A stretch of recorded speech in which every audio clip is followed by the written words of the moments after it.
Hello guys, कैसे हो? सुबह का राधे राधे, जय श्री कृष्णा।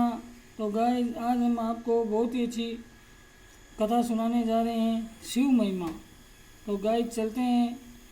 आज हम इस कथा से थोड़ा सा ज्ञान प्राप्त कर लेते हैं। शिव महिमा। महासमर में गांडीवधारी अर्जुन कौरवों का संहार कर रहे थे। जिधर श्री कृष्णा का रथ को घुमाते थे, उधर अर्जुन के बाणों से बड़े बड़े मारुति तथा विशाल सेना मारी जाती थी। द्रोणाचार्य की मृत्यु के पश्चात कौरव सेना भाग खड़ी हुई।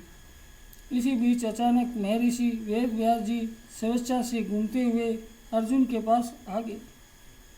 उन्हें देखकर जिज्ञासा वश अर्जुन ने उनसे पूछा, महर्षि, शत्रु सेना का संहार जब मैं अपने बाणों से कर रहा था, उस समय मैंने देखा कि एक तेजस्वी महापुरुष हाथ में त्रिशूल लिए हमारे रथ के आगे आगे चल रहे हैं।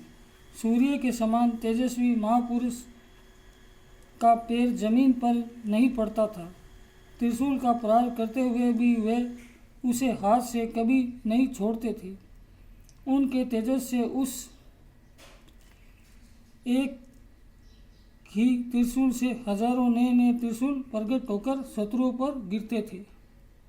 उन्होंने ही समस्त शत्रुओं को मार भगाया है, किंतु लोग समझते हैं कि मैंने ही उन्हें मारा और भगाया है। भगवत, मुझे बताइए, वे महापुरुष कौन थे? कमंडलू और माला धारण किए हुए महर्षि वेद व्यास ने शांत स्वभाव से उत्तर दिया, वीरवर, प्रजापतियों में प्रथम तेज स्वरूप अंतर्यामी तथा सर्व समर्थन भगवान शंकर के अतिरिक्त उस रोमांचकारी घोर संग्राम असुरथामा, कर्ण और कृपाचार्य आदि के रहते हुए कौरव सेना का विनाश दूसरा कौन कर सकता था? तुमने उन्हीं भुवनेश्वर का दर्शन किया है। उनके मस्तक पर जटा जुट तथा शरीर पर वक्ल वस्त्र शोभा देता है।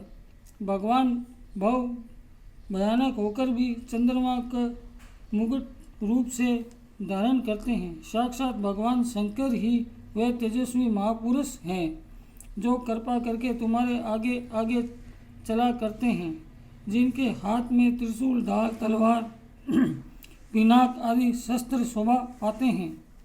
उन शरणागत वत्सल्य भगवान शिव की आराधना करनी चाहिए।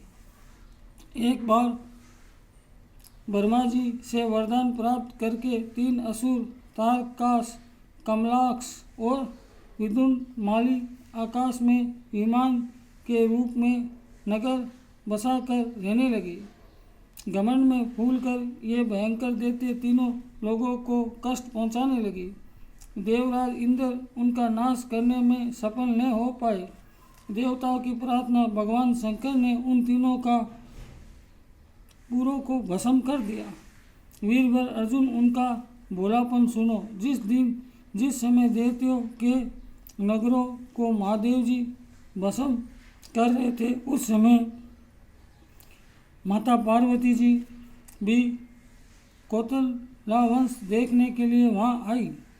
उनकी गोद में एक बालक था। वह देवताओं से पूछने लगी, पहचानो, ये कौन है? इस प्रश्न से इंद्र हृदय में असूया की आग जल उठी और उन्होंने जैसे ही उस बालक पर वज्र का प्रहार करना चाहा, तत्क्षण उस बालक ने हंसकर उन्हें स्तंभित कर दिया और उनकी वज्र सहित उठी हुई बाहें ज्यों की ज्यों रह गई। अब ये क्या था? बाहें उसी तरह ऊपर उठाए इंद्र दौड़ने लगे। अमरावती विहार करने वाले इंद्र अब तो महान कष्ट से पीड़ित होकर ब्रह्मा जी की शरण में गए। ब्रह्मा जी को दया आ गई। वह इंद्र को लेकर शंकर जी के पास पहुँचे। ब्रह्मा जी शंकर जी को प्रणाम करके बोले, भगवान, आप ही विश्व का सारा तथा सबको शरण देने वाले हैं। भूत और भविष्य स्वामी जगदीश्वर, ये इंद्र आपके क्रोध से पीड़ित हैं, इन पर कृपा कीजिए। श्रोतमा महेश्वर प्रसन्न हो गए। देवता पर कृपा करने के लिए वह ठाकर हंस पड़े। सबने जान लिया कि पार्वती की गोद में चराचर जगत के स्वामी भगवान शंकर जी ही थे। वे सभी मनुष्यों का कल्याण चाहते हैं, इसीलिए उन्हें शिव कहते हैं। वेद, वेदांत, पुराण तथा आध्यात्मिक शास्त्रों मनुष्यों का कल्याण चाहते हैं, इसीलिए उन्हें शिव कहते हैं। वेद, वेदांत, पुराण तथा अध्यात्म शास्त्रों जो परम रहस्य हैं वह भगवान महेश्वरी है। अर्जुन, ये महादेव जी की महिमा है। तो गाय, ये छोटी सी कथा आज हमने आपको सुनाई। तो भगवान अर्जुन युद्ध के समय शंकर जी खुद रथ के आगे चल रहे थे। तो गाइस, हमें भी भगवान की भक्ति करनी चाहिए ताकि हमारे भी कोई संकट आए तो भगवान हमारा साथ दे सके। तो गाइस, आज के लिए इतना ही। जय श्री कृष्णा, राधे राधे। भक्ति कीजिए, फल बहुत मीठा है।